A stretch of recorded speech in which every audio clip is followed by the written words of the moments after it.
نحمده ونصلي على رسوله الكريم اما بعد فاعوذ بالله من الشيطان الرجيم بسم الله الرحمن الرحيم رب اشرح لي صدري ويسر لي امري واحلل عقدة من لساني يفقهوا قولي. آیت نمبر 84 سے ہم شروع کریں گے انشاءاللہ. ٹھیک ہے. فرمایا وَإِلَىٰ مَدْيَنَ أَخَاهُمْ شُعَيْبًا، اور مدین والوں کی طرف ہم نے ان کے بھائی شعیب علیہ السلام کو بھیجا. قال، انہوں نے کہا یا قومی، اے میری قوم، اعبدوا اللہ، اللہ کی عبادت کرو، ما لکم من الہ غیرہ، اس کے سوا تمہارا کوئی معبود نہیں. پھر ہم دیکھ رہے ہیں وہی ایک انداز، کتنا بھی زمانی فصل کیوں نہ ہو، کتنا بھی علاقائی فصل کیوں نہ ہو، تمام رسولوں کی دعوت بالکل ایک رہی، انداز بھی بالکل ایک رہا. اور یہ خود اس بات کی سب سے بڑی گواہی ہے کہ اللہ نے ان کو یہ سکھایا تھا. یہ اللہ کے پیغامبر بن کر آئے تھے. یونیورسل میسج رہا ہے. اور شعیب علیہ السلام کو خطیب الانبیاء کہا جاتا ہے. خطیب الانبیاء یعنی بہت عمدہ اللہ تعالیٰ نے ان کو طریقہ سکھایا تھا خطاب کرنے کا. بڑی فصاحت اور بلاغت کے ساتھ بات کیا کرتے تھے. تو انہوں نے اللہ کی عبادت کا لوگوں کو حکم دیا اور کہا کہ اس کے علاوہ کوئی معبود نہیں ہے. اچھا، یہ جو اللہ کی عبادت کرنا ہے، یہ جو قوموں نے کیوں انکار کیا؟ ہم سمجھتے کہ بس انہوں نے ایسے بائی دا وے انکار کر دیا. نہیں، قومیں تھیں، ہم جانتے ہیں جن قوموں کی طرف رسول بھیجے گئے تھے وہ اپنے زمانے کی سب سے زیادہ ذہین، سب سے زیادہ ترقی یافتہ قومیں تھیں.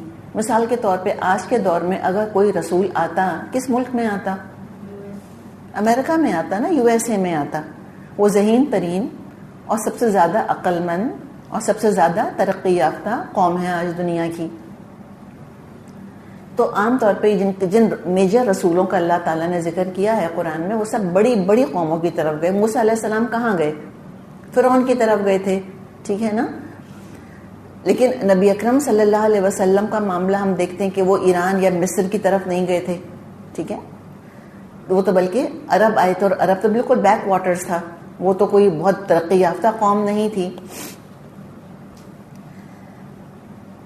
تو بہرحال جب بیک واٹرز میں بھی آئے کوئی رسول، جیسے کہ نبی اکرم صلی اللہ علیہ وسلم، تو خطاب پہلے کس سے کیا تھا؟ ڈاؤن ٹراڈن لوگوں سے یا امیر لوگوں سے یا سرداروں سے؟ ہمیشہ رسولوں کی دعوت پہلے سرداروں کی طرف ہوا کرتی تھی. اچھا، یہ قومیں بھی جو تھیں جن کا ذکر ہم کر رہے ہیں، مثال کے طور پہ قوم شعیب، یہ بے وقوف قوم نہیں تھی، یہ بڑی پاورفل قوم تھی.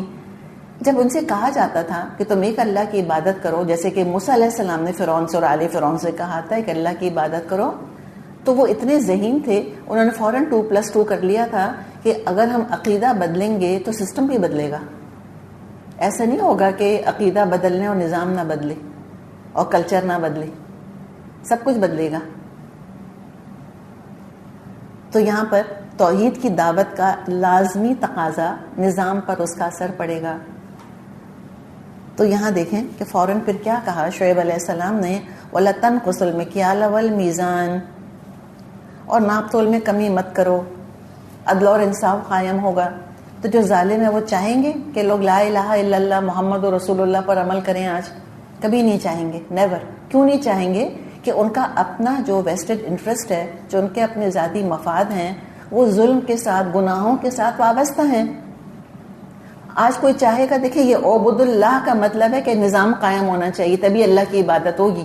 ورنہ اگر شعیب علیہ السلام مثال کے طور پہ اپنی قوم سے کہتے یا نبی اکرم صلی اللہ علیہ وسلم کفار قریش سے کہتے کہ بھئی تم نماز پڑھ لیا کرو اور تم روزے رکھ لیا کرو، اور حج تو وہ پہلے ہی کر رہے تھے، اور تم اتنی زکوٰۃ دے دیا کرو اور باقی جو مرضی کرو، ان کو کیا پرابلم تھا؟ وہ کہتے ٹھیک ہے، فائن، کر لیتے ہیں ہم.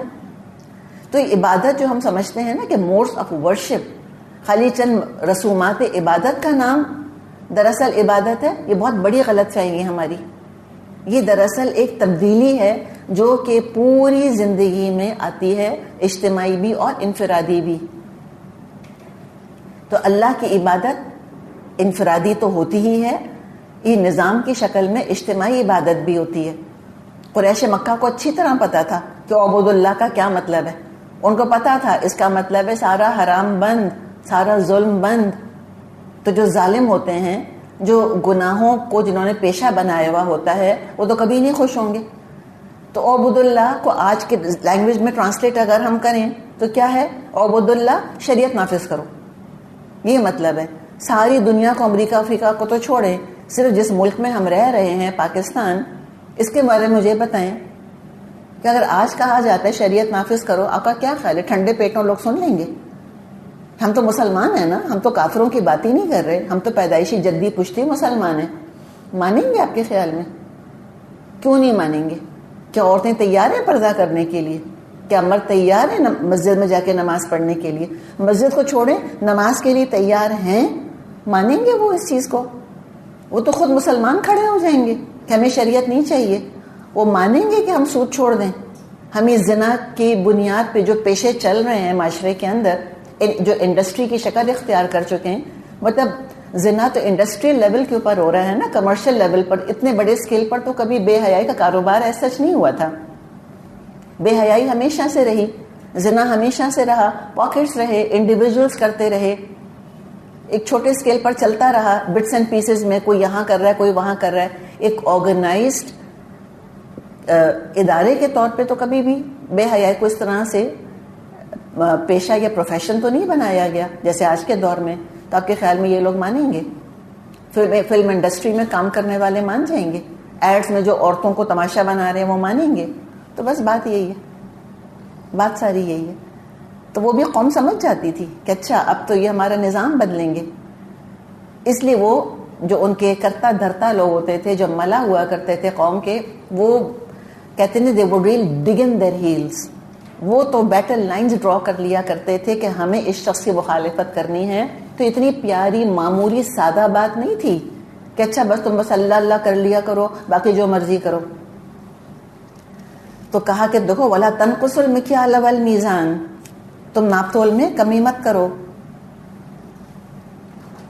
تو توحید کی دعوت کا لازمی تقاضا عدل اور انصاف. ایک اللہ کو ماننا انسان کے اندر اخلاقی حس کو دوبارہ جگا دیتا ہے. وہ ہے تو صحیح, سو جاتی ہے, پھر جگا دیتا ہے.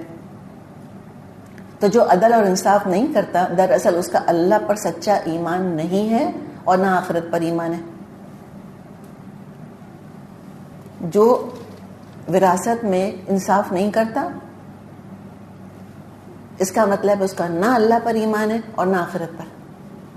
تبھی تو ہم نے پڑھا تھا وہاں پر 30ویں پارے میں وَيْلٌ لِّلْمُطَفِّفِينَ, ہلاکت اور بربادی ہے تطفیف کرنے والوں کے لیے, ناپ تول میں کمی کرنے والوں کے لیے. اور کیا آیا تھا بعد میں؟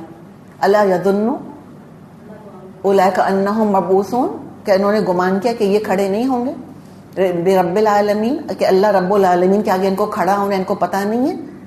تو وہ ڈاکٹر اسٹار بڑی پیاری بات کیا کرتے تھے کہ یہ جو ترازو کی ڈنڈی میں جنبش ہے نا ہلکی سی, یہ جنبش بتا رہی ہے, اتنی سی حرکت بتا رہی ہے, جو ذرا سا ترازو کو آگے پیچھے کیا ہے, یہ اتنی سی حرکت بتا رہی کہ اللہ پر ایمان نہیں ہے.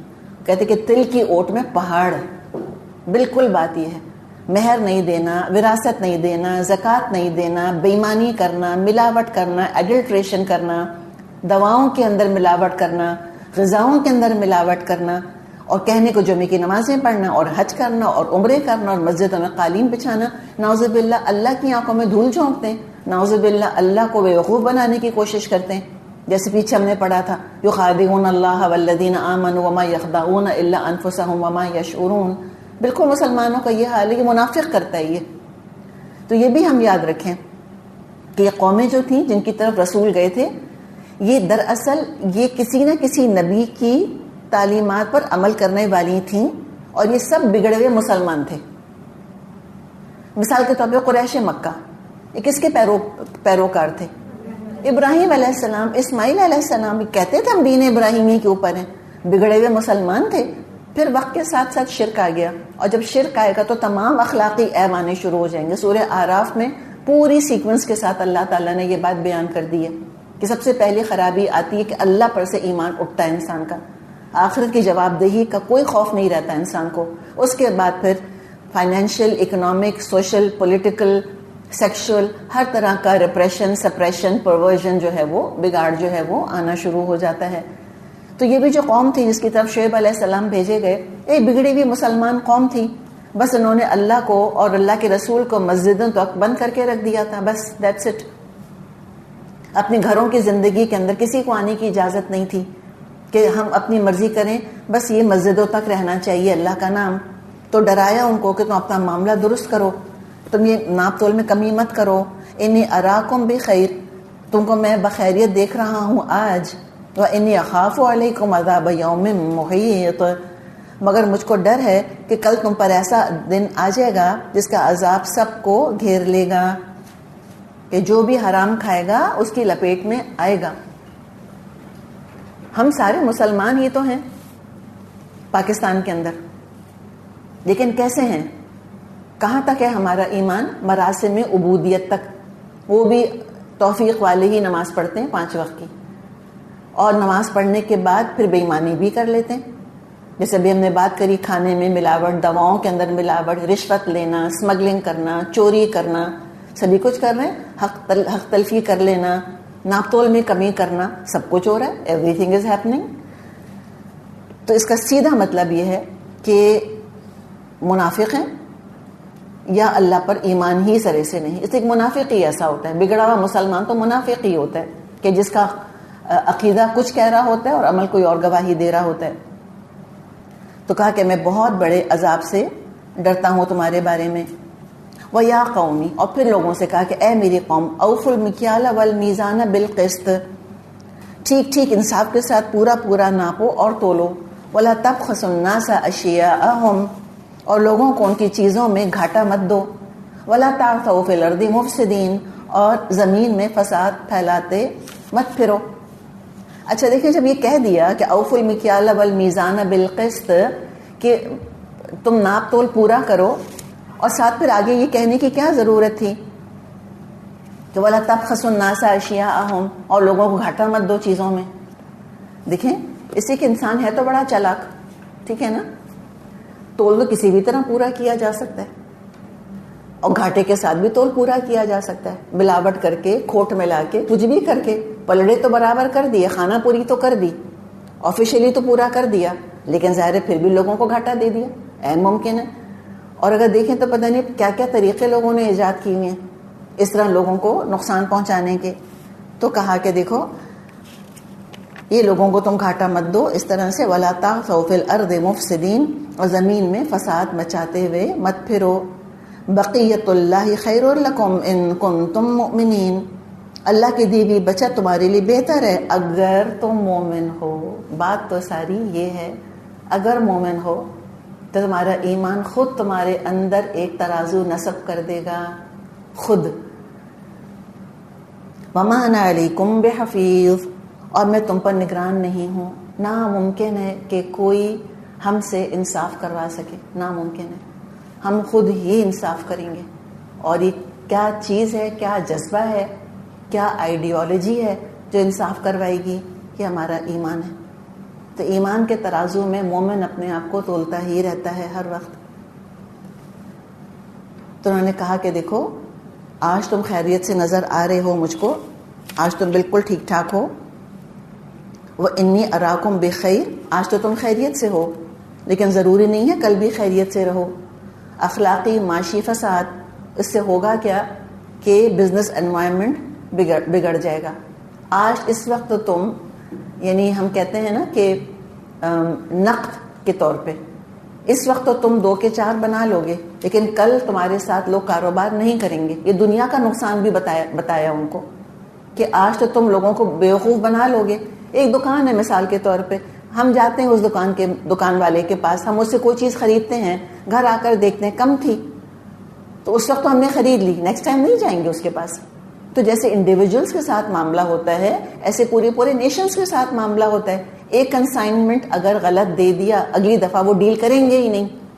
سارا بزنس انوائرمنٹ جو ہے وہ بگڑ کر رہ جائے گا، ٹرسٹ اٹھ جائے گا. اور یہ ہوتا ہے. اور پھر نحوست الگ ہے اس کی، حرام کمائی کی اپنی نحوست ہے. بیماریاں ہیں اور لڑائیاں ہیں اور ذہنی الجھنیں ہیں. تو کہا کہ تم ہی اگر اپنا معاملہ خود ٹھیک کرنا نہیں چاہتے تو میں کچھ نہیں کر سکتا. اچھا ہمیں یہ لگتا ہے کہ یہ تو شاید تھرڈ ورلڈ کے مسائل ہیں, ہم پاکستانی ہیں, ہمارے ہی مسائل ہیں.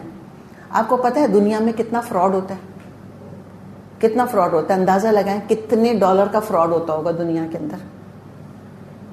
13 ٹریلین ڈالرز, یہ ملین اور بلین کی بات نہیں ہے, 13 ٹریلین ڈالرز کا فراڈ دنیا میں ہوتا ہے. اس لیے کہ دنیا کی کسی یونیورسٹی میں, چاہے وہ MIT ہو, چاہے وہ ییل ہو, چاہے وہ ہارورڈ ہو, چاہے آکسفورڈ ہو, کہیں ایتھکس نہیں پڑھائے جاتے, کہیں نہیں. یہ جو فراڈ کر رہے ہیں, یہ جو بڑی بڑی کمپنیز کے CEOs بیٹھے ہوئے ہیں, یہ سب ایک سے ایک اعلیٰ ترین یونیورسٹی سے پڑھ کے نکلے ہوئے ہیں. یہ مطلب کوئی لیاری سے پڑھ کے نہیں نکلے, ٹھیک ہے نا. اس کے باوجود یہ حرکتیں کرتے ہیں. اور ان کو پریونٹ کرنے کے لیے ہم نے 13 ٹریلین کا ذکر کیا. 13 ٹریلین ڈالر, 13 ٹریلین ڈالر کا بریک اپ یہ ہے کہ 4 ٹریلین ڈالرز کا تو فراڈ ہوتا ہے, ٹھیک, 4 ٹریلین ڈالرز کا فراڈ ہوتا ہے. 9 ٹریلین ڈالرز اس کو روکنے پہ خرچ کرتی ہیں کمپنیز. مثال کے طور پہ جیسے کہ رسک ہے, کمپلائنس ہے, یا فائر وال یا کیمراز, ڈفرینٹ چیزیں انسٹال کی جاتی ہیں ادھر ادھر. تو یہ ٹوٹل ملا کر 13 ٹریلین ڈالر کی انڈسٹری ہے پوری, فراڈ انڈسٹری. فراڈ تو ہے 4 کا, اور روکنے کے لیے کتنا خرچ ہو رہا ہے؟ نہیں مزید, اور تب بھی رک نہیں رہا پوری طرح سے. وہ یہ اس کو پریونٹ کرنے کے لیے خرچ کر رہے ہیں. یہ کیا ہوتا ہے؟ شاپ لفٹنگ وغیرہ کے لیے. آپ کو پتہ ہے نا کیمریز لگے ہوئے سپر مارکیٹس کے اندر, کہ لوگ شاپ لفٹنگ کر لیتے ہیں چلتے چلتے. کوئی لپسٹک اٹھا لی چلتے چلتے, مثال کے طور پہ 2 آلو اٹھا لیے. متففین کے اندر یہ بھی تو آتا ہے نا, پیٹی تھیفٹ اس کو ہم کہیں. اور پھر وہ بلینز اور بلینز ڈالر کا بھی فراڈ اور تھیفٹ آتا ہے اس کے اندر. تو یہ نہ سوچا کریں ہم کہ مسلمان ہی ایسے ہیں. اور عام طور پہ ہم یہ سنتے ہیں مسلمان بڑے بے ایمان ہیں, کافر تو بڑے ایماندار ہیں. خیر کافر نہیں کہتے, کہتے امریکنز بڑے ایماندار ہیں, یورپینز تو بڑے ایماندار ہیں. بالکل بے ایمانی نہیں کرتے بھائی, انسان انسان ہے سب جگہ. ایمان ہوگا تو انسانیت پہ قائم رہیں گے. مسلمان ہے اور ایمان نہیں ہے تب بھی انسانیت کے درجے پر قائم نہیں رہیں گے, ایمانداری نہیں آئے گی, مورل ایتھکس نہیں آئیں گے.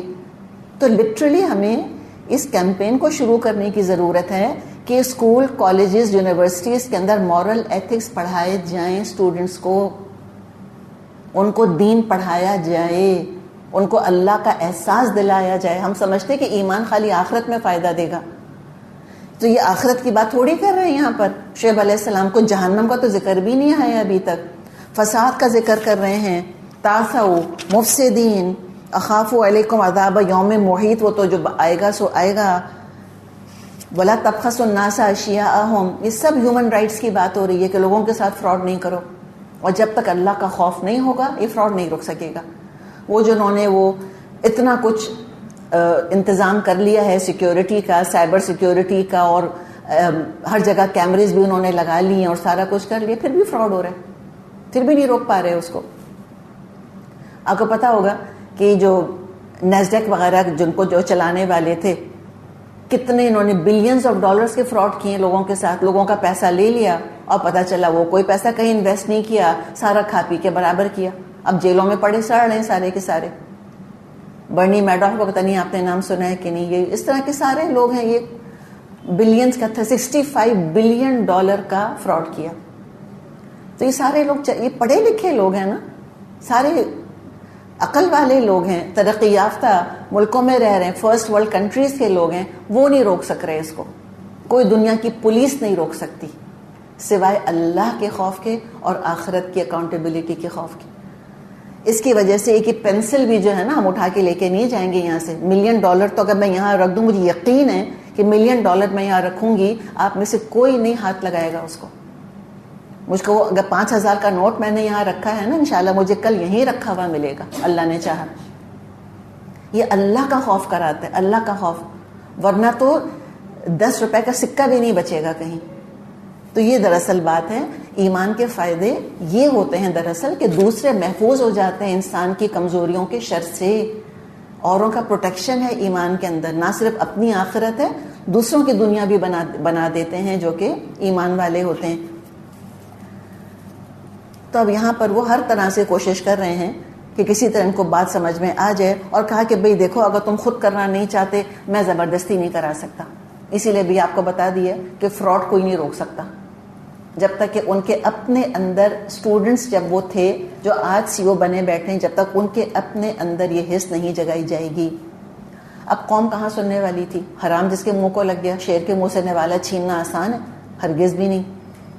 قالو، قوم بولی، یا شعیب، اے شعیب، اصلاتک تأمرک ان نترک ما یعبد آباؤنا او ان نفعل فی اموالنا ما نشاء انک لانت الحلیم الرشید. کیا تیری نماز تجھ کو یہ سکھاتی ہے کہ ہم ان سارے معبودوں کو چھوڑ دیں جن کی پرستش ہمارے باپ دادا کرتے تھے؟ یا یہ کہ ہم کو اپنے مال میں، یا یہ کہ ہم کو اپنے مال میں اپنی مرضی کے مطابق تصرف کا اختیار نہ ہو؟ بس تو ہی تو ایک عالی ظرف اور راست باز آدمی رہ گیا ہے. یہ آپ دیکھیں کہ نماز کا انہوں نے کس طرح سے تعلق جوڑا ہے انصاف کے ساتھ.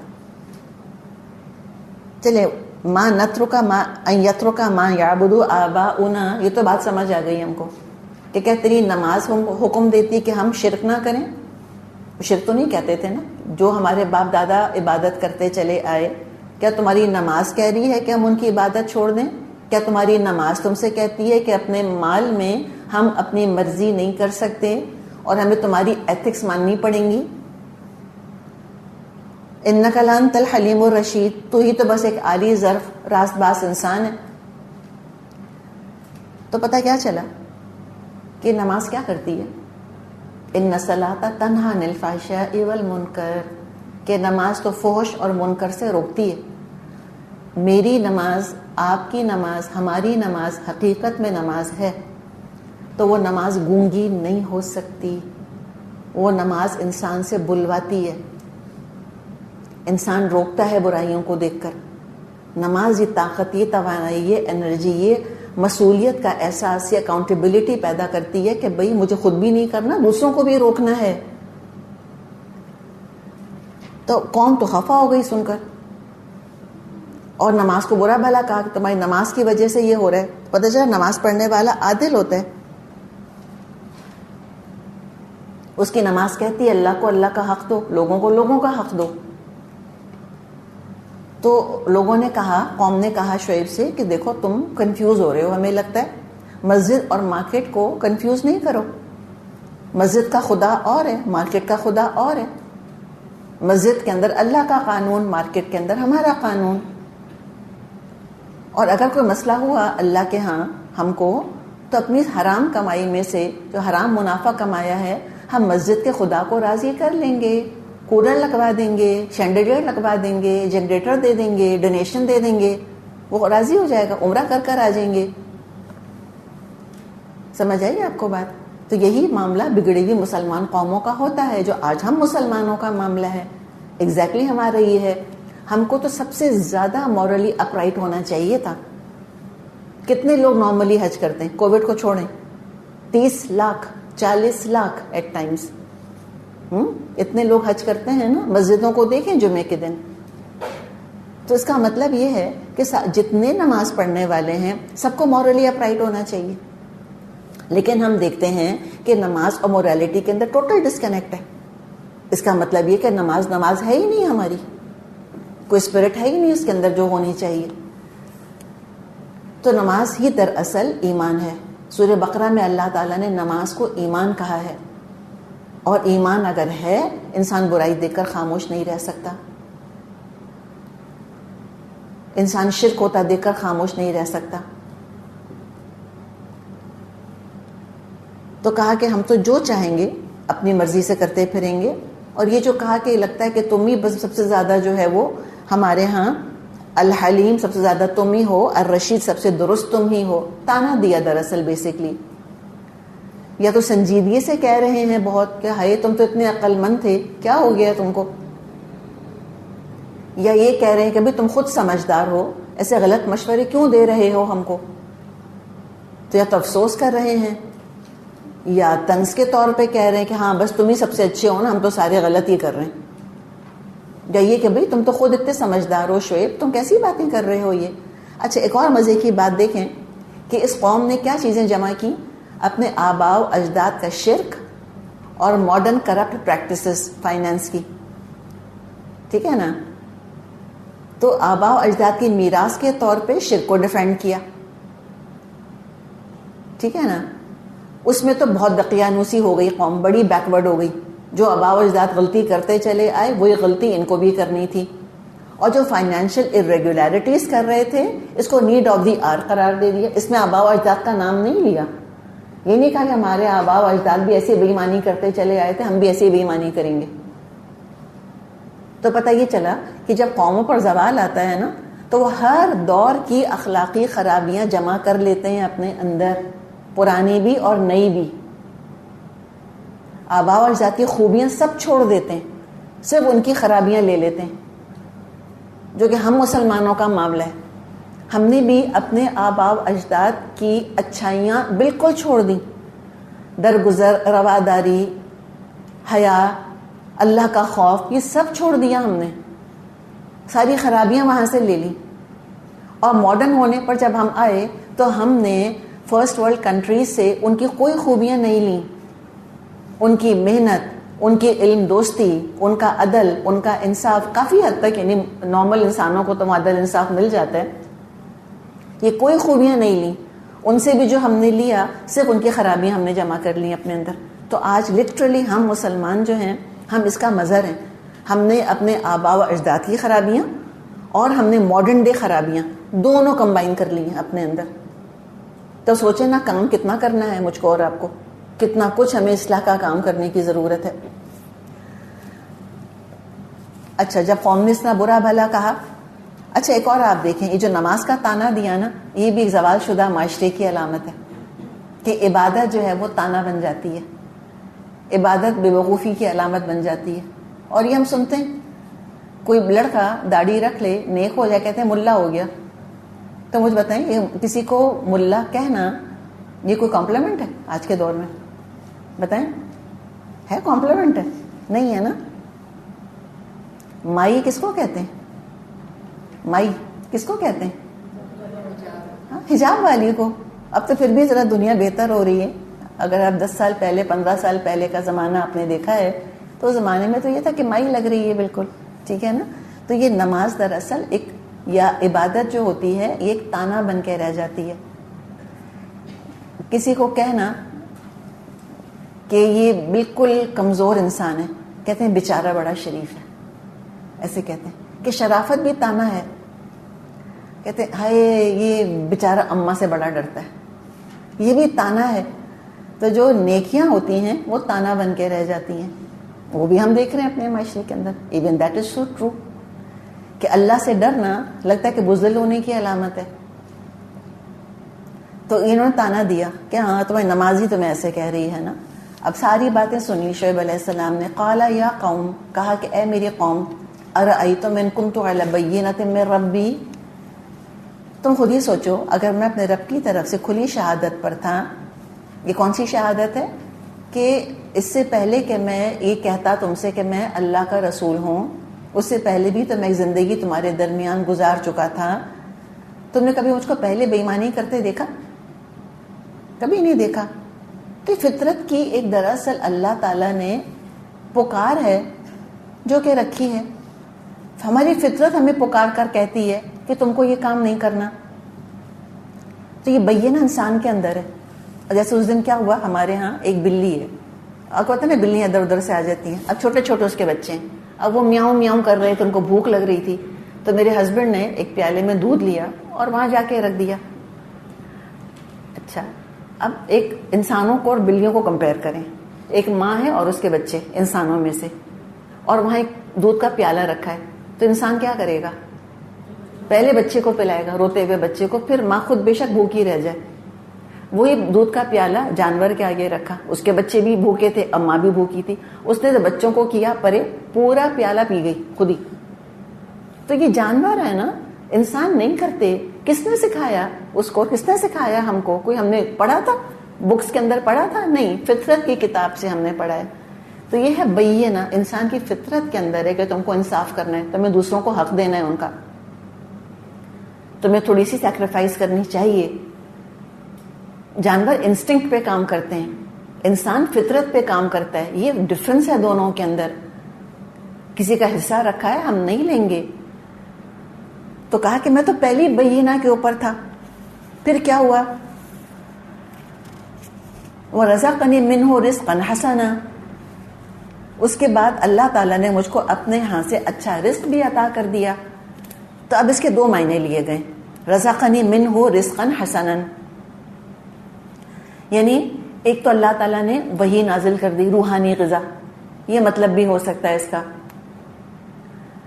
یا یہ بھی ہو سکتا ہے مطلب کہ دیکھو میں شروع سے ایک صحیح طریقے پر کام کر رہا ہوں اور میں نے بے ایمانی نہیں کری, میں نے کبھی ناپ تول میں کمی نہیں کری. اس کے باوجود تم دیکھو کہ اللہ تعالیٰ نے مجھ کو رزق دیا ہے دنیا میں.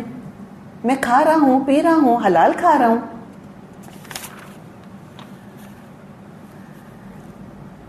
تو انہوں نے ذاتی نمونہ پیش کیا. جب لوگوں کو سبق سکھایا کہ تم حلال طریقے سے کماؤ, تو جب سبق سکھایا تو آئیڈیلسٹک باتیں نہیں بتائیں. یہ بھی ہم یاد رکھیں, ہمیں پتہ نہیں خیال ہی آتا ہے کہ رسول جو ہے وہ کوئی یوٹوپین ایک کانسیپٹ دیا کرتے تھے, امپریکٹیکل قسم کا. ایکچولی رسول نہیں دیتے تھے. یہ بعد میں جو بزرگوں کی داستانیں آ گئی ہیں نا, اس نے یوٹوپین کانسیپٹ بنا دیا کہ رات رات بھر روتے رہتے تھے, زندگی بھر روتے رہتے تھے. تو یہ دراصل یہ رسولوں کا طریقہ نہیں تھا. ہم نے کبھی نہیں دیکھا کہ نبی اکرم صلی اللہ علیہ وسلم سوائے رونے کا کچھ نہ کرتے ہوں. تو یوٹوپین قسم کا کانسیپٹ اور ایک ایک چیز کے بارے میں جو ایگزیجریشن ہم کو ملتا ہے, بزرگوں کی کہانی ہے. رسولوں نے ہمیشہ پریکٹیکل نمونہ پیش کیا ہے, ڈویبل چیز پیش کی ہے. شعیب علیہ السلام نے بھی کوئی ان کو عجیب و غریب معیار نہیں دیے. کہا دیکھو پریکٹیکل ڈویبل باتیں بتا رہا ہوں تم کو, خواب و خیالوں کی باتیں نہیں بتا رہا. میں تم کو کر کے پریکٹیکلی کر کے دکھا رہا ہوں کہ بے ایمانی کے بغیر کمایا جا سکتا ہے. پیسہ حاصل کرنے کے لیے کوئی ضروری نہیں ہے کہ بے ایمانی کی جائے. اور لوگ آج بھی کہتے ہیں کہ ہر دولت کے انبار کے پیچھے کوئی جرم چھپا ہوا ہے. یہ ایک کہاوت ہے, انگلش میں بھی یہ بات کہتے ہیں کہ جو بھی پیسے والا ہوگا ضرور اس نے کوئی بہت بڑا جرم کیا ہوگا جو اس نے پیسہ جمع کر لیا. یہ کانسیپٹ عام ہے انسانوں کے دماغوں کے اندر. حالانکہ بغیر جرم کے بھی پیسہ جمع کیا جا سکتا ہے. انبیاء کے اندر اللہ نے مثالیں بتا دی ہیں, کتنے پیسے والے تھے. صحابہ میں مثالیں اللہ تعالیٰ نے بتا دی, کتنے پیسے والے تھے. اور یہ ایک سائیکی کے اندر نا ہمارے بات گھس گئی ہے. ہر پیسے والے کو دیکھ کے خیال کیا آتا ہے؟ گناہ گار. کہ گناہ کے علاوہ تو پیسہ کمایا ہی نہیں جاتا. لوگوں کا گھر دیکھتے ہیں, بہت بڑا سا گھر ہے اور بہت ہی اچھا فرنیچر ہے, کہتے ہیں بھئی حلال کمائی سے تو نہیں ہو سکتا. بھئی یہ فتویٰ کیسے لگایا آپ نے کہ حلال کمائی سے نہیں ہو سکتا؟ کیوں نہیں ہو سکتا؟ بالکل ہو سکتا ہے, بغیر فراڈ کے, بغیر رشوت کے, بغیر حق تلفی کے ہو سکتا ہے. تو انہوں نے کر کے دکھایا کہ اللہ نے مجھ کو دیکھو کتنا اچھا رزق دیا ہے. اس کا مطلب یہ ہوا کہ شعیب علیہ السلام بھی کاروبار کرتے ہوں گے. جتنے بھی انبیاء تھے سب نے کمایا. داؤد علیہ السلام بھی اپنے ہاتھ کی کمائی کھایا کرتے تھے. خود نبی اکرم صلی اللہ علیہ وسلم نے بکریاں بھی چرائیں اور آپ نے خدیجہ رضی اللہ عنہا کے پیسے سے تجارت بھی کری.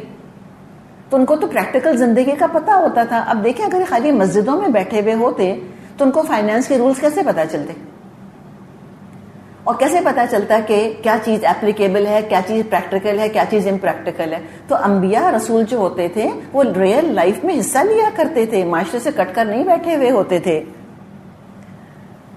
تو کہا کہ میں تم کو کر کے دکھا رہا ہوں, دیکھو. وَمَا أُرِيدُ أَنْ أُخَالِفَكُمْ إِلَىٰ مَا أَنْهَاكُمْ عَنْهُ, اور میں ہرگز یہ نہیں چاہتا جن باتوں سے تم کو روکتا ہوں اس کا ارتکاب خود کروں. إِنْ أُرِيدُ إِلَّا الْإِصْلَاحَ, میں تو چاہتا ہوں اصلاح کروں, ہر طرح تمہاری بھلائی چاہتا ہوں. کتنی مستطاعت, جتنی میری استطاعت ہے. وما توفیقی الا باللہ, بس جو کچھ میں کرنا چاہتا ہوں اس کا انحصار اللہ کی توفیق پر ہے. علیہ توکلت و الیہ انیب, اسی پر میں نے بھروسہ کیا اور ہر معاملے میں اسی کی طرف رجوع کرتا ہوں. تب یہ دیکھیں کس ڈیڈیکیشن سے سمجھا رہے ہیں, کیسے ان کی بیسک موریلٹی جگانے کی کوشش کر رہے ہیں. اپنے مشن کے ساتھ کتنے کمیٹڈ، کتنے ڈیڈیکیٹڈ ہیں. یہ ان کا معاملہ ہے، کیسے ان کے ساتھ وہ خلوص کے ساتھ کام کر رہے ہیں. اور یہ بھی بتا دیا کہ دیکھو میں جو کچھ کر سکتا ہوں تمہاری بہتری کی کوشش کرتا رہوں گا، نہ تم کو میں چھوڑوں گا اور نہ میں چڑوں گا. مستطاعت، جتنی میری ہمت ہے میں کرتا رہوں گا. اور یہ اللہ کا فضل ہے کہ میں یہ کام کر رہا ہوں تمہارے کاروبار پر قابض ہونے کے لیے یا تمہارے کاروبار کو مونوپولائز کرنے کے لیے کام نہیں کر رہا. میں اللہ کے بھروسے پہ اللہ کی خاطر کر رہا ہوں، لوٹ کر اسی کی طرف جانا ہے. وَيَا قَوْمِ، اور اے میری قوم، لَا يَجْرِمَنَّكُمْ شِقَاقِي أَن يُصِيبَكُم مِّثْلُ مَا أَصَابَ قَوْمَ نُوحٍ أَوْ قَوْمَ هُودٍ أَوْ قَوْمَ صَالِحٍ وَمَا قَوْمُ لُوطٍ مِّنكُمْ بِبَعِيدٍ. اے برادران قوم، میرے خلاف تمہاری ہٹ دھرمی کہیں نوبت نہ پہنچا دے کہ آخر تم پر بھی وہی عذاب آ کر رہے جو نوح یا ہود یا صالح کی قوم پر آیا تھا. اور لوط کی قوم تو تم سے کچھ بہت زیادہ دور ہے بھی نہیں. اس سے دیکھیں پھر کیا پتا چلا ہمیں کہ قوم شعیب جو تھی بگڑی ہوئی مسلمان قوم تھی، بگڑی ہوئی مسلمان امت تھی. یہ مانتے تھے کہ ان قوموں پر گناہوں کی وجہ سے عذاب آیا. نوح اور ہود اور صالح علیہ السلام کی قوموں کو تو کافی زمانہ گزر گیا تھا، لیکن لوط علیہ السلام کی قوم پر عذاب آئے زیادہ وقت نہیں گزرا تھا. اور مدین کا علاقہ بھی اس سرزمین سے قریب تھا جہاں قوم لوط آباد تھی. پھر عرض کر رہے ہیں، پھر آگے ان کو حوصلہ دلا رہے ہیں کہ آگے بڑھو، چلو چھوڑ دو، جو ہو چکا سو ہو چکا. وَاسْتَغْفِرُوا رَبَّكُمْ، دیکھو اپنے رب سے معافی مانگ لو. Done is done. تم بتوں کی پرستش سے بھی استغفار کر لو، اپنی اصلاح کا ارادہ کر لو. تم امید دلائی اللہ تمہاری پچھلی ساری بغاوت، ساری خطائیں معاف کر دے گا. کہیں تمہارا پچھلا برا عمل اللہ کی رحمت سے مایوس نہ کر دے تم کو. ثم توبوا الیہ، اس کی طرف پلٹ آؤ. اب اصلاح کر لو، تم اپنی پچھلے طریقے چھوڑ دو. تو استغفار کا مطلب پھر کیا پتا چلا ہم کو؟ استغفار کا مطلب یہ پتا چلا کہ پھر ہمیں اصلاح کر لینی چاہیے. ان ربی رحیم ودود، بے شک میرا رب رحیم ہے اور دن مخلوق سے محبت کرتا ہے. اس قدر خوبصورت کمبینیشن ہے رحیم ودود، یہ ہمیں اور قرآن میں کہیں نہیں ملے گا، بس یہیں پر آیا ہے کہ میرا جو رب ہے نہ صرف اپنی رحمت سے نواز کر تم کو معاف کر دے گا بلکہ تم سے محبت بھی کرے گا. کہ ہمارا کیا معاملہ ہے انسانوں کا، کسی قصوروار کو معاف کر دیتے ہیں یا کسی کمزور پر اگر رحم کھاتے ہیں تو ہم محبت نہیں کرنے لگ جاتے. ہم فقیر سے محبت نہیں کرتے. کسی نے تنگ کیا، ہمارا کہنا نہیں مانا اور اس نے بیزار کر دیا، پھر معافی مانگتے ہیں، ہم کہیں گے چلو معاف کیا. لیکن اللہ کیسا ہے کہ اللہ تعالیٰ نہ صرف معاف کرتا ہے، نہ صرف رحم کرتا ہے، بلکہ محبت کرتا ہے. بغض نہیں پالے رکھے گا، رحم کے ساتھ حقارت کا معاملہ نہیں کرے گا، بلکہ محبت کرے گا تم سے. یہ انسانوں کا معاملہ نہیں ہوتا، اللہ کا معاملہ ہے. قالو، بولے، یا شعیب، اے شعیب، ما نفقہ کثیرا مما تقول، تیری تو بہت سی باتیں ہماری سمجھ میں ہی نہیں آتی. کیوں نہیں سمجھ آ رہی؟ کون سی پہیلیاں بجھوا رہے تھے؟ کون سا کوئی ناسٹراڈیمس کا کوڈ ہے جو بیان کر رہے تھے؟ نہیں، کیوں نہیں سمجھ آ رہی تھی؟ سیدھی بات، اسی کے سمجھنا نہیں تھا. سمپل. اتنی نفرت سے، اتنی بیزاری سے سنتے تھے کہ بات سمجھ ہی نہیں آتی تھی، یا سمجھ آ جاتی تھی تو اہمیت دینے کو تیار نہیں تھے، یا ایسی ایک مینٹل لیتھارجی تھی، ایسی کاہلی تھی، ایسے گناہوں کے عادی ہو گئے تھے کہ اپنے آپ کو بدلنے کی ہمت ہی نہیں تھی. تو کہا کہ ما نفقہ کثیرا مما تقول، ہمیں تیری تو بہت ساری باتیں سمجھ ہی نہیں آتی، ہماری ویو لینتھ ہی نہیں ملتی. وَإِنَّا لَنَرَاكَ فِينَا ضَعِيفًا، اور ہم دیکھتے ہیں کہ تو ہمارے درمیان ایک بے زور آدمی ہے، کوئی طاقت تو ہے نہیں تمہارے پاس. وَلَوْلَا رَحْتُكَ لَرَجَمْنَاكَ، اور اگر تیری برادری نہ ہوتی ہم کب کا تجھ کو سنسار کر چکے ہوتے. وَمَا أَنْتَ عَلَيْنَا بِعَزِيزٍ، اور تیرا اتنا بلبوتا نہیں کہ ہم پر تو بھاری ہو جائے. اچھا، ایک تو ہم نے بات کی نا کہ بیزاری کی سننے کی وجہ سے بات سمجھ نہیں آتی. دوسری یہ بھی دیکھیں, وہ یہ کہتے ہیں کہ تم جو کہہ رہے ہو نا شعیب کہ عذاب آ جائے گا اور یہ ہو جائے گا اور وہ ہو جائے گا اور ناپ تول ٹھیک کرو اور یہ کرو اور فراڈ کرنے چھوڑ دو تم, یہ باتیں تو ہمارے آبزرویشن سے, ہمارے مشاہدے سے ٹکرا رہی ہیں. ساری جو پریکٹسز ہیں ہماری, جو ساری پالیسیز ہیں ہماری, جن کو تم کرپٹ کہہ رہے ہو, وہ تو ہمارا کاروبار بڑھا رہی ہیں. یہ تو لیٹسٹ اکنامکس ہے جو ہم اپلائی کر رہے ہیں, یہ تو بڑے بڑے اسکالرز یہ نظریات پیش کر رہے ہیں جو ہم کر رہے ہیں. ہمیں تو سمجھ نہیں آتا ہماری کون سی بات تمہیں غلط لگ رہی ہے. بھائی we are prospering, we are making money, what's the problem. اچھا پھر آج دیکھیں اس کو آپ, جتنا ایکسپلائٹیشن ہے نا اور جتنا ناپ تول میں کمی ہو رہی ہے, یعنی ناانصافی جو ہو رہی ہے, جتنی ان ایتھیکل پریکٹسز ہو رہی ہیں, ان سب کو نام بڑے فینسی دیے ہوئے کہ سننے والا بھی کنفیوز ہو کر رہ جائے. مثال کے طور پہ ہم بڑی آرگنائزیشنز کی بات کرتے ہیں, IMF انٹرنیشنل مانیٹری فنڈ, یا رائٹ, یونائٹڈ نیشنز کا اتنا بڑا ادارہ ہے, اس کا سلوگن کیا ہے کہ ہم غریب ملکوں کو قرضے دیں گے ان کی بہتری کے لیے, رائٹ. اب یہ کرتے کیا ہیں, سلوگن تو یہی ہے نا ان کا کہ ہم غربت دور کرنا چاہ رہے ہیں, ہم لوگوں کا فائدہ چاہ رہے ہیں. ہم ان کو ٹوٹل کنڈیم نہیں کر رہے, بہت سے اچھے کام بھی ہو رہے ہیں, ویکسینز وغیرہ مثال کے طور پہ, فوڈ وغیرہ دے رہے ہیں. لیکن یہ جو انٹرنیشنل مانیٹری فنڈ ہے, یہ جب غریب ملکوں کو قرضہ دیتا ہے, آپ کا کیا خیال ہے کہ یہ اللہ کی خاطر دے رہے ہیں قرضہ؟ ہاں, یہ کوئی ایڈی ٹرسٹ چلا رہے ہیں کیا؟ یہ سودی قرضے دیتے ہیں آبویسلی, اور پھر کمپاؤنڈ انٹرسٹ کی شکل میں وصول کرتے ہیں. پوری قومیں غلام بن گئی ہیں, ان کی جو ایکسٹرنل خارجہ پالیسیز ہیں ان کو ڈکٹیٹ کرتے ہیں, داخلی پالیسیز کو ڈکٹیٹ کرتے ہیں, اور کہنے کو کیا کہہ رہے ہیں, ہم تھرڈ ورلڈ کی مدد کر رہے ہیں. سمجھ آئی آپ کو بات؟ تو یہ اس طرح جو فراڈ ہوتا ہے نا, وہ اتنے سفسٹیکیٹڈ لیول کے اوپر ہوتا ہے. جو قومیں ترقی کر جاتی ہیں تو وہ فراڈ میں بھی بہت ترقی کرتی ہیں. ترقی یافتہ قومیں ہر چیز میں ترقی یافتہ ہوتی ہیں, علم کے اندر, انوینشنز کے اندر, فراڈ کے اندر, امورالٹی کے اندر, سب میں وہ عروج پر ہوتی ہیں. تو کہنے کو ہو رہی ہے تھرڈ ورلڈ کی مدد, دراصل ان کا اپنا سارا کھاتا جو ہے وہ کھلا ہوا ہے, ان کا اپنا جو ہے وہ پیسہ وصول ہو رہا ہے. اس طرح وہ سارے غلاموں کو اپنے ساتھ سمجھیں کہ نیشنز کو غلام بنا کر ان کے ریسورسز کے اوپر قابض ہیں.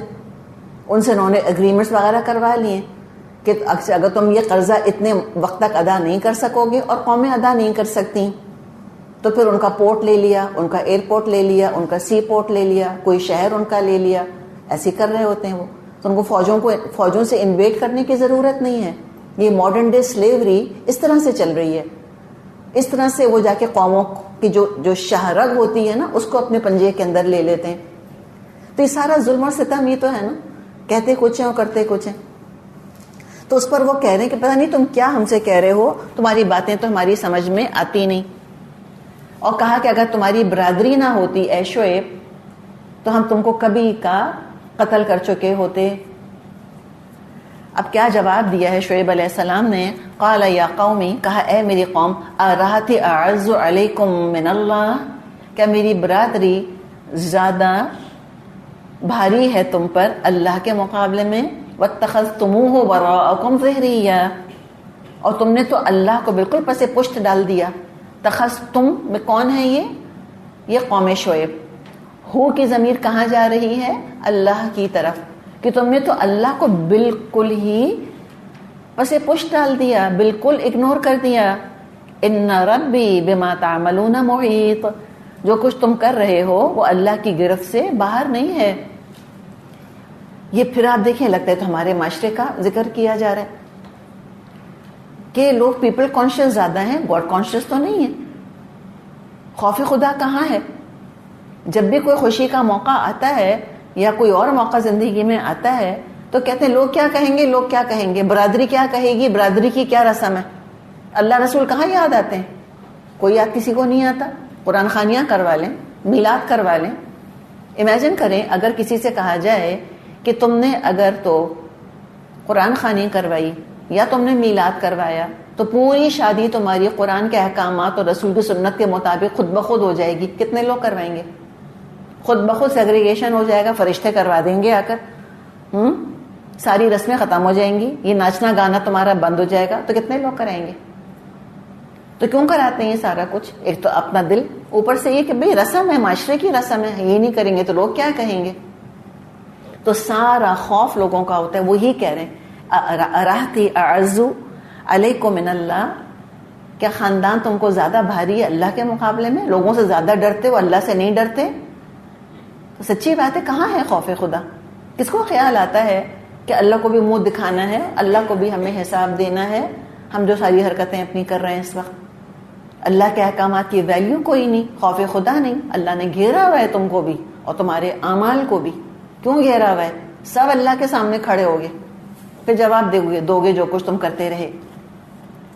وَيَا قَوْمِ اعْمَلُوا عَلَىٰ مَكَانَتِكُمْ إِنِّي عَامِلٌ, اے میرے قوم کے لوگوں تو اپنے طریقے پر کام کیے جاؤ اور میں اپنے طریقے پر کام کرتا رہوں گا. سوف تعلمون, ان قریب تم جان لو گے, من یاتیہ عذاب یخزیہ ومن هو کاذب وارتقبوا انی معکم رقیب, جلدی تم کو معلوم ہو جائے گا کس پر ذلت کا عذاب آتا ہے اور کون جھوٹا ہے. تم بھی انتظار کرو, میں بھی انتظار کرتا ہوں. اب یہ جو انداز ہم دیکھ رہے ہیں آیت نمبر 93 کا, اب دیکھیں مبلغانہ انداز نہیں ہے. یہ انداز کون سا ہے؟ یہ مہاجرانہ انداز ہے. بس اب تو سمجھا دیا, بتا دیا, چلو اب تم سننے پہ تیار نہیں ہوتے, ٹھیک ہے, پھر یہ وہ ہے لکم دینکم ولی دین والا. اب چلو نتیجے کا انتظار کرتے ہیں. اب تم نہیں بدلتے, مت بدلو. اعملوا علی مکانتکم, کرتے رہو تم ناپتول کے اندر کمی, کرتے رہو تم فراڈ, کرتے رہو بے ایمانیاں. انی عامل, کیا مطلب؟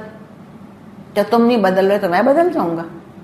اب تم تو مان ہی نہیں رہے, اب کیا کروں, چلو میں بھی بے ایمانی شروع کر دیتا ہوں. سب یہ کر رہے ہیں, یہ کہہ رہے ہیں. دیکھیں جو پکڑنے کی بات ہے نا کہ سارا معاشرہ, ساری دنیا ایک طرف اور رسول ایک طرف. انی عامل, میں بھی ڈٹا رہوں گا اپنے عمل پر, میں بھی ایمانداری سے کام کرتا رہوں گا, میں ناپ تول پورا کروں گا, میں شرک نہیں کروں گا.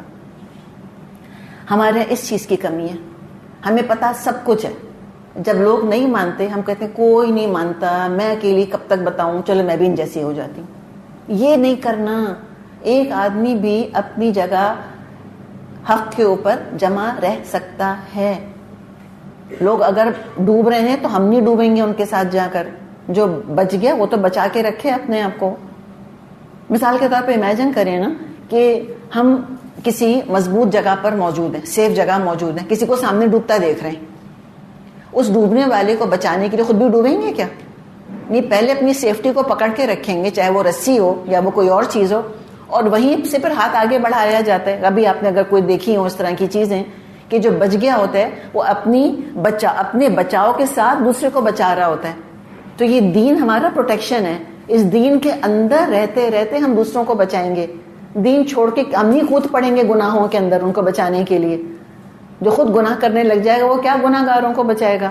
انی عامل واحد کا صیغہ ہے کہ میں تو اپنی جگہ ہی کام کرتا رہوں گا, میں نہیں بدلنے والا. تم نہیں بدلتے, میں بھی نہیں بدلتا. ہم کیا کہتے ہیں, تم نہیں بدلتے, چلو میں ہی بدل جاتی ہوں. چلو تم ادھر کو ہوا ہو جدھر کی. while you are in Rome do as Romans do. نہیں, while you are in Rome do as Allah has told you to do. کیوں؟ اس لیے کہ جب تم اپنی خراب عمل کرتے رہو گے تم کو پتا چل جائے گا کس پر جو ہے رسوا کن عذاب آئے گا. رسوا کون ہوتا ہے, میجورٹی یا مائنورٹی؟ دنیا میں مائنورٹی. اسی کو لوگ کہتے ہیں پاگل ہیں, ایکسٹریمسٹ ہیں, دقیانوسی ہیں, فلاں ہیں, بیچارے بڑے نیک ہیں. انہیں کو تانے سننے کو ملتے ہیں نا. تو کہا کہ دیکھنا رسوا آپ کون ہوگا. تو نے مجھ کو تو بہت رسوا کر لیا, اب دیکھنا تمہاری رسوائی کا کیا معاملہ ہوتا ہے اور پتہ چل جائے گا کون ہے جھوٹا. تو کرو انتظار, میں بھی تمہارے ساتھ انتظار کرتا ہوں. رقیب, رقب کہتے ہیں گردن کو. کسی نے کسی گردن پہ نظر رکھی ہوئی ہے تو بتائیں کس لیے رکھی ہوئی ہے؟ حفاظت کے لیے, پکڑ کے لیے. دراصل انی معکم رقیب, میں بھی تم کو دیکھ رہا ہوں. اللہ کا بھی نام ہے الرقیب. اللہ نے بھی ہر ایک کی گدی پر نظر رکھی ہوئی ہے، جب چاہے گا پکڑ لے گا، جب چاہے گا دبا دے گا. وَلَمَّا جَاءَ أَمْرُنَا نَجَّيْنَا شُعَيْبًا وَالَّذِينَ آمَنُوا مَعَهُ بِرَحْمَةٍ مِنَّا وَأَخَذَتِ الَّذِينَ ظَلَمُوا الصَّيْحَةُ فَأَصْبَحُوا فِي دِيَارِهِمْ جَاثِمِينَ. آخرکار جب ہمارے فیصلے کا وقت آ گیا، ہم نے اپنی رحمت سے شعیب اور اس کے ساتھی مومنوں کو بچا لیا، اور جن لوگوں نے ظلم کیا تھا ان کو ایک سخت چیخ نے آ پکڑا، ایسا پکڑا کہ اپنی بستیوں میں بے حس و حرکت پڑے کے پڑے رہ گئے. کَأَن لَّمْ يَغْنَوْا فِيهَا، جیسے کبھی وہاں بسے ہی نہ تھے. الا سنو، آگاہ ہو جاؤ، عبرت حاصل کر لو. بُعْدًا لِّمَدْيَنَ كَمَا بَعِدَتْ ثَمُودُ، مدین والے بھی دور پھینک دیے گئے جیسے کہ سمود پھینکے گئے تھے. تو ایمان نہ لانے والوں کو چیخ نے ہلاک کر دیا. اس کو کہیں دیکھیں، کہیں رجفہ کہا گیا ہے اور کہیں عذاب یوم الذلہ بھی کہا گیا ہے، چھتری والے دن کا عذاب. پیغمبر کی پکار تو سنی نہیں، تو چیخ ہی سے حقیقت واضح ہوئی. ایسے مٹے مدین والے جیسے کہ قوم سمود مٹ گئی تھی، کچھ پتہ ہی نہیں چلا کہ کوئی ان کا باقی رہنے والا بھی ہے. چلیں جی، یہاں رکتے ہیں.